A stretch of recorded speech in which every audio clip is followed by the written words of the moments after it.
Allez, on commence cette édition avec les interviews de l'IA et des acteurs qui font l'actu dans le domaine de l'intelligence artificielle. Aujourd'hui, autour de la table, Hélène Valade est avec nous, directrice développement environnement du groupe LVMH. Bonjour. Bonjour. Et vous êtes également la présidente de l'Observatoire de la RSE qui publie un baromètre avec Wavestone sur ces défis liés à l'IA, mais ces défis RSE. Et ça, voilà, ça va faire l'objet d'une belle conversation.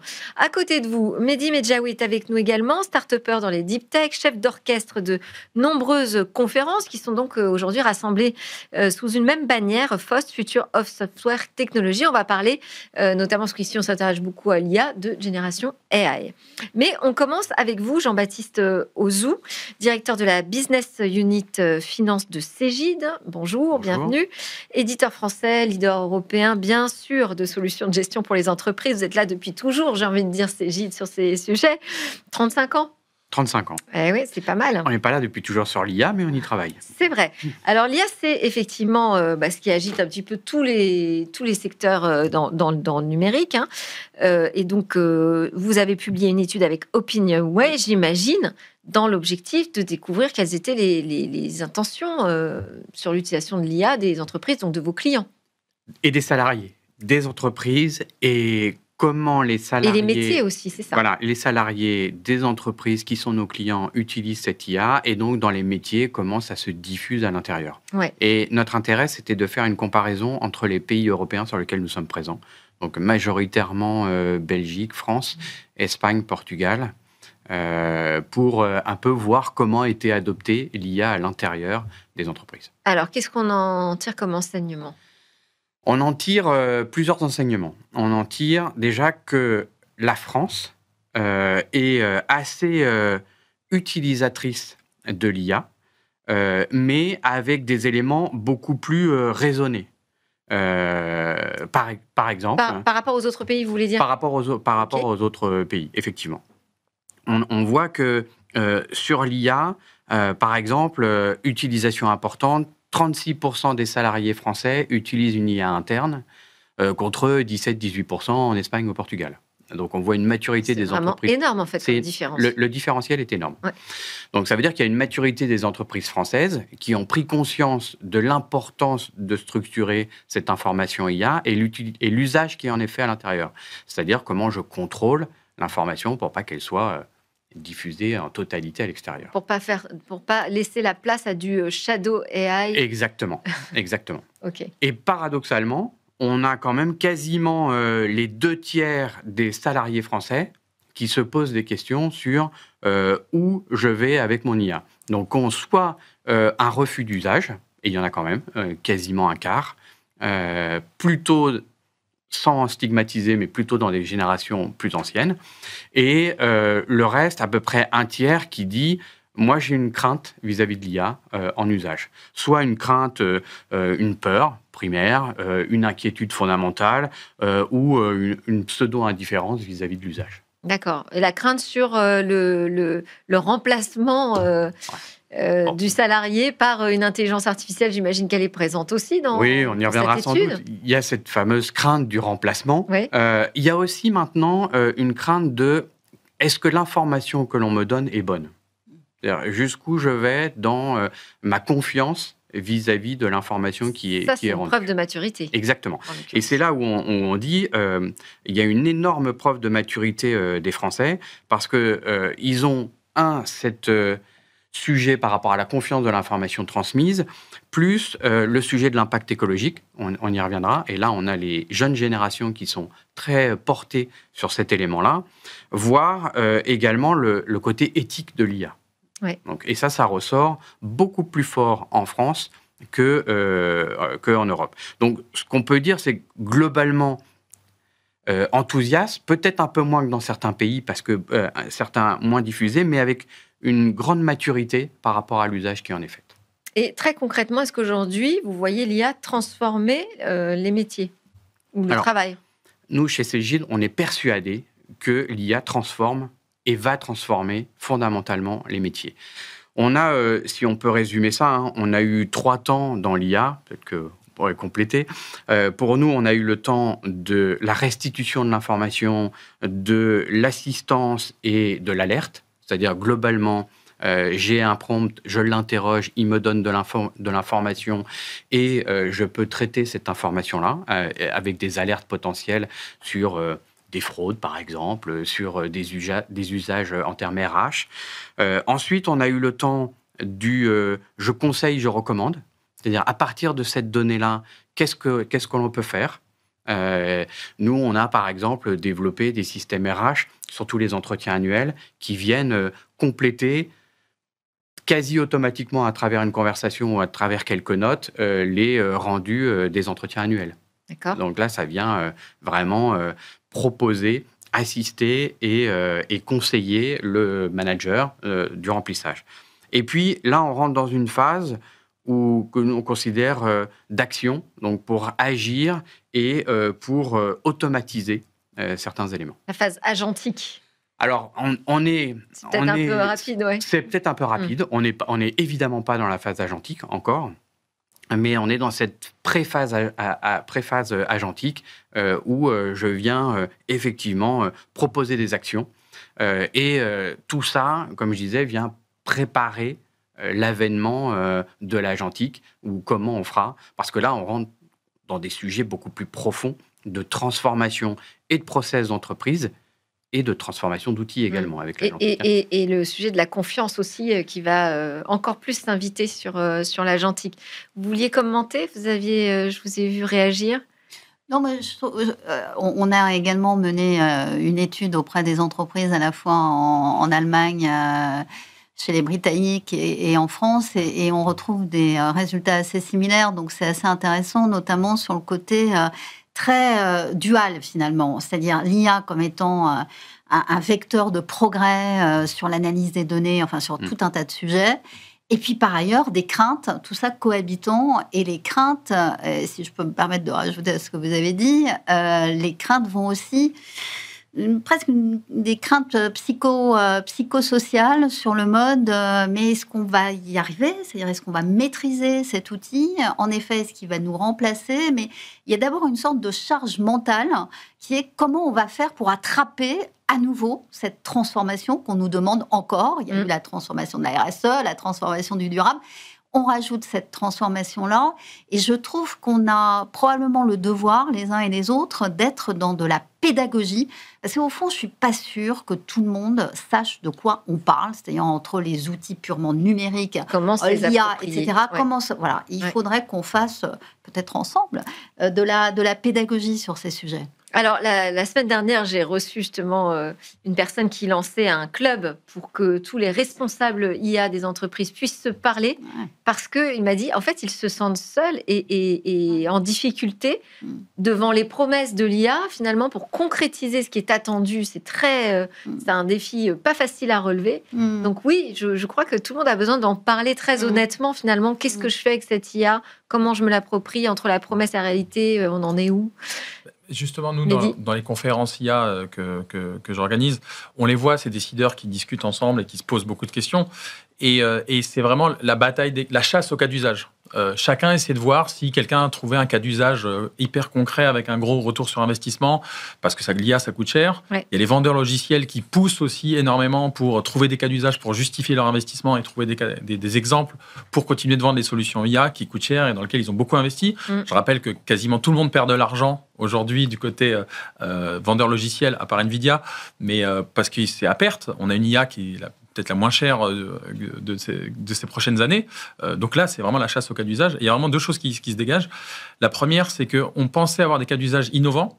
Et en fait, la majorité des cas d'usage fonctionnels, c'est on remplace les gens par des IA pour des choses exemple le support client ou ce genre de fonction-là. Alors, au lieu d'avoir vraiment des innovations métiers, business, des nouveaux modèles d'affaires, l'imagination des décideurs, c'est plutôt de voir là où l'IA est forte et de remplacer ce qui est existant. Donc, c'est pour ça qu'il y a une peur des salariés aussi. C'est parce qu'on n'a pas une IA qui s'appuie sur des choses très concrètes, finalement, ça. Très concrètes, mais elle n'émancipe pas le business. Pour l'instant, elle remplace des fonctions très support. Donc ça, c'est le premier point. Et il y a vraiment le deuxième point, c'est tous les enjeux de gouvernance, de sécurité. Il y a vraiment une distinction entre l'IA pour le fun, faire des choses intéressantes, des proof of concept d'époque, et l'IA pour le run, qu'on met vraiment en production. Et là, il y a la DSI, le RSSI, il y a tout le DPO qui arrive et qui disent attention, ce que vous avez fait en 3 mois, c'est génial, mais il va falloir 18 mois pour le déployer. Et ce n'est pas le temps de l'IA et le temps de ce qui a été vendu au business. Et ouais, c'est ça. Et vous voyez ça aussi beaucoup chez vos clients, en fait, beaucoup de POC qui sont lancés, puis derrière, c'est un peu la panne, quoi. On a eu ça. Je dirais que il y a 6-9 mois, on avait énormément de POC qui étaient lancés, même chez les éditeurs, hein, comme nous, on lançait beaucoup de POC pour savoir où on allait. Ouais. On en a moins, parce qu'en fait, il y a beaucoup de POC, et je suis tout à fait d'accord, qui n'ont rien donné. C'est-à-dire que les cas d'usage n'étaient pas là. Et aujourd'hui, il y a un gros travail de formation des équipes, de communication avec les clients, pour dire, finalement, ne courons pas après le cas d'usage, mais inventons des nouveaux éléments. Et c'est là où moi je suis persuadé que l'IA agentique nous permettra ça, parce ça va ajouter des éléments fonctionnels, donc ces fameux agents. Et ceux-là, on n'aura pas besoin d'avoir des cas d'usage, ils seront naturels, c'est-à-dire qu'on va avoir un redécoupage, notamment dans les ERP qui sont très monolithiques, de fonctions qui seront agencées. Et dedans, on aura de l'agencement purement automatique, on aura de l'agencement automatique humain, et on aura des fonctions humaines qui seront réalisées, et l'ensemble sera orchestré par des outils d'orchestration. Et à ce moment-là, on ne se pose même plus la question du cas d'usage. Pensez à tout le processus. Ça, c'est le processus complet. Super important. Exactement. Et là, après, on ne court plus après le cas d'usage. Hélène Valade, je rappelle, vous êtes directrice développement environnement de LVMH et présidente de l'ORS, donc l'Observatoire de la responsabilité sociétale des entreprises. Vous publiez un baromètre avec Wavestone, Data, éthique, limite planétaire, qui met en avant ces défis RSE liés à cette expansion de l'IA partout. Il y a beaucoup de choses intéressantes dans l'étude. Parmi les nombreux chiffres de ce baromètre, moi j'ai noté celui-ci, 59% des entreprises utilisent déjà l'IA pour la mesure et la communication ESG.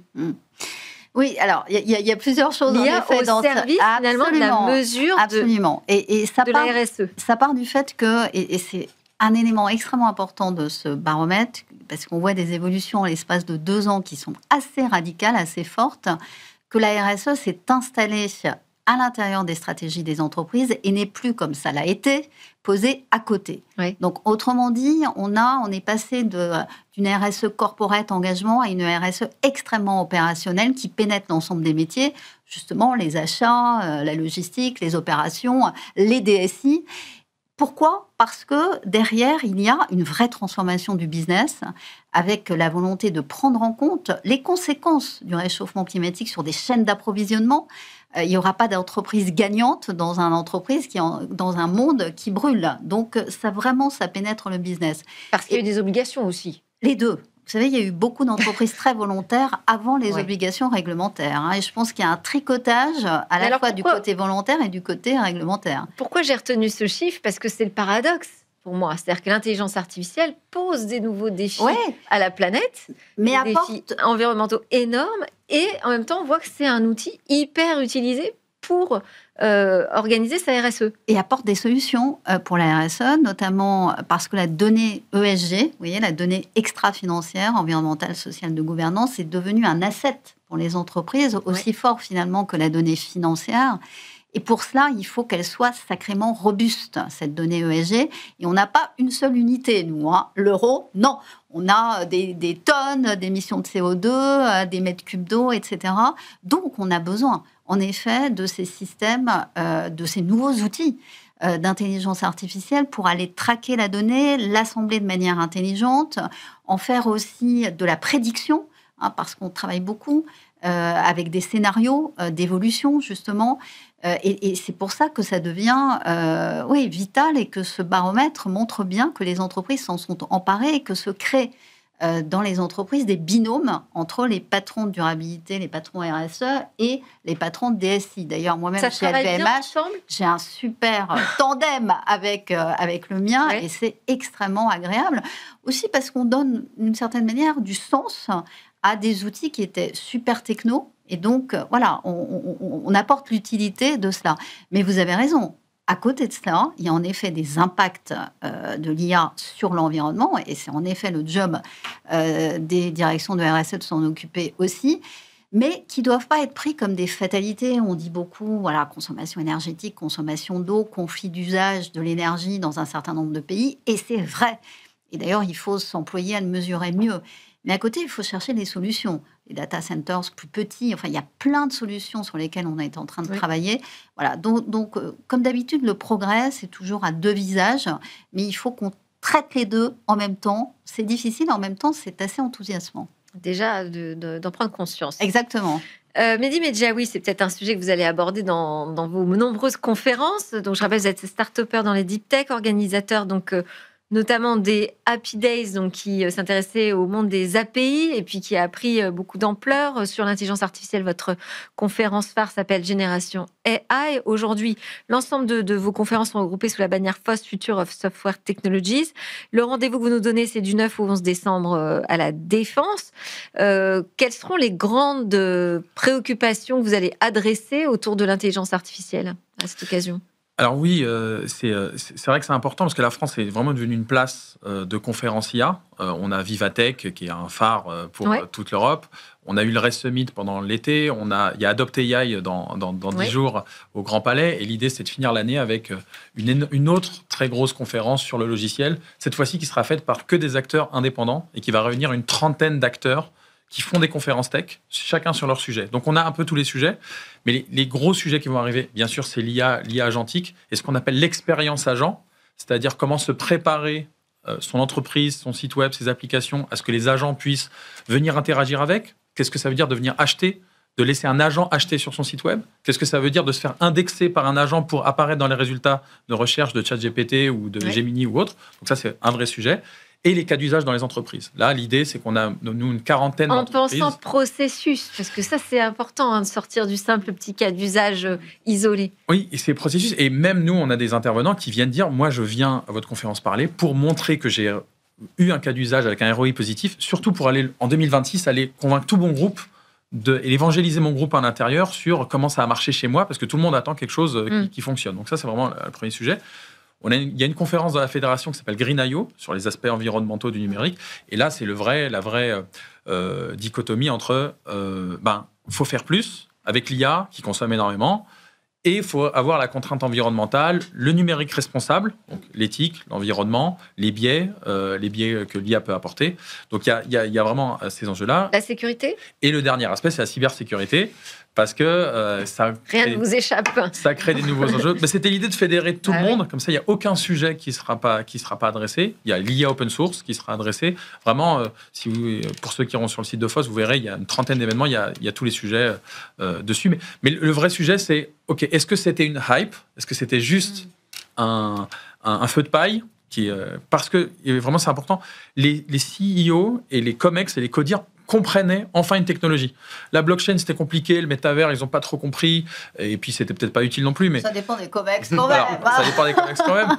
Mais j'ai été parfois faire du consulting à certains COMEX, pas LVMH, mais c'était compliqué. C'est ça qu'LVMH, vous êtes hyper en pointe sur tous ces sujets, parce qu'on vous voit à Vivatech à chaque fois. Ouais, exactement. Mais nous, on voit les DSI, ils disent, mince, là j'ai un CEO qui comprend la technologie, qui l'utilise tous les jours, il voit la transformation de toute l'entreprise à partir de ça, il nous demande de l'opérer, DSI, innovation, Chief Data Officer, et il dit, voilà, là, on ne peut pas se cacher derrière une technologie qu'on va dire, donnez-nous le budget, on va gérer. Donc là, toute l'entreprise a la pression, et tous les services informatiques, métiers, sont aujourd'hui au service du potentiel de l'IA, quoi. Et après, il faut avoir les bonnes compétences aussi, parce que ça, c'est un sujet, je pense... qu'on peut discuter transverse, trouver les bonnes compétences, avoir les bons ingénieurs en IA qui pensent métier. Est-ce qu'aujourd'hui, on est suffisamment bien équipé dans les entreprises? Non, la réponse est non. Mais ça rejoint l'enjeu de formation dont on parlait tout à l'heure et d'émergence de ces nouvelles compétences. Comment les entreprises peuvent les mettre en œuvre. Ça a été exactement la même affaire sur la durabilité. Comment, grâce à la formation, on dote de nouvelles compétences l'ensemble des collaborateurs. Et je pense qu'il faut que cette transformation, elle soit duale, quoi. Elle soit à la fois digitale et durable. Et ça passe en effet par par des sacrées politiques de formation. Ouais. Totalement d'accord. Chez Cegid, on a formé 5500 personnes en interne. On l'a fait en 3 mois et demi. parce que ça nous paraissait fondamental de le faire. Et encore, on parle bien de formation, on ne parle pas encore de complètement utiliser les éléments. On est face à une transformation profonde. C'est-à-dire qu'on est sur l'acculturation, c'est ça pour l'instant? Pour l'instant, et on commence quand même à avoir des projets, mais ça se fait sur des petites équipes. Et donc on voit bien qu'il va falloir accompagner tout ce mouvement, former les gens en interne, certainement aller recruter des gens spécialisés autour de ça avec des profils différents, avec des modes de fonctionnement dans les projets qui seront différents, parce que le temps ne sera plus le même. Là, il va y avoir des salaires qui vont augmenter, là, surtout les experts IA. Pas forcément. Si on les incentive à l'impact environnemental, ça peut être très intéressant. mais même les grands groupes du logiciel ont des problèmes. Meta a essayé de recruter des gens pour plusieurs centaines de millions de dollars, même pour jusqu'à 1 milliard. Il y en a qui refusent, parce qu'ils font des choses qu'ils estiment plus intéressantes et qu'ils ont déjà assez d'argent. Il y a Yann Lequin là, qui va quitter Meta pour monter sa start-up. Il faut le prendre chez Cégide ou LVMH, je ne sais pas, mais c'est un bon candidat à mon avis. Il faut le prendre, mais voilà, il faut l'intéresser en tout cas. Mais ce que je veux dire, même les grands ont énormément de mal sur ces hyper-talents, ces talents extrêmement peu, qui sont très peu présents. Donc c'est partout un problème. Il faut former la masse et il faut garder les meilleurs. C'est très, très dur pour tout le monde. Voilà, et former en interne aussi. Voilà. Faire progresser tout le monde. On a quoi? Les 10 secondes pour un temps fort sur la conférence, l'ensemble des conférences? Il y aura les annonces de Google, Nvidia, OpenAI. Il y aura des annonces, des démos qui seront pour faire la première fois en Europe, qui seront présentées la première fois en Europe et pour certains dans le monde. Donc voilà. Super. Merci beaucoup Jean-Baptiste Auzou d'avoir été avec nous de Cégide, Hélène Valade d'avoir été avec nous aussi de l'Observatoire de la RSE et Mehdi Medjaoui pour les conférences. Merci à vous de nous suivre. On enchaîne avec notre rendez-vous Mobile Business.